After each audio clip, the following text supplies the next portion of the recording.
Nearly 7,000 Minnesota borrowers have been suspended over alleged fraud in the state's pandemic-era loan programs by the Small Business Administration. And the U.S. Citizenship and Immigration Services says they closed out 2025 finding over 12,000 cases of immigration fraud. NTD correspondent Jason Blair has more. The Small Business Administration says nearly 7,000 borrowers in Minnesota have been suspended following an investigation.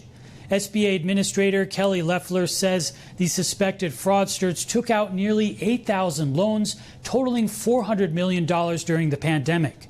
Loeffler says the loans were from the Paycheck Protection Program and Economic Injury Disaster loans.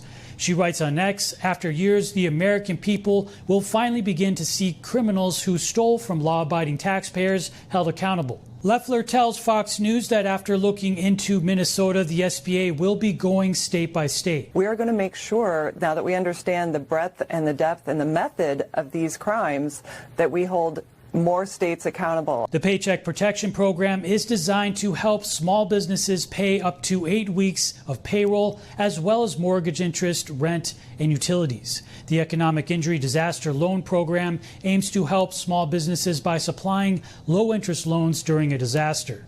This move comes 10 days after the SBA announced a halt of $5.5 million in annual funding to Minnesota, quote, pending further review. White House Deputy Press Secretary Anna Kelly says that the SBA's action is part of the Trump administration's effort to crack down on waste, fraud, and abuse. It's not just daycare centers. That's why the SBA is looking at these small business loans. You have CMS looking at Medicaid payments, Department of Labor looking at unemployment insurance. This is truly a whole of government effort. And U.S. Citizenship and Immigration Services posts stats from 2025 involving immigration fraud cases.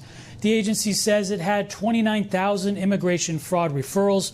It investigated 19,300 cases and found fraud in 65% of them, or 12,545 cases. The agency writes on X, there is no room for immigration fraud under the president's leadership. Since January 20th, we've cracked down and will not allow fraudsters to take advantage of our lawful immigration system and stay in the U.S.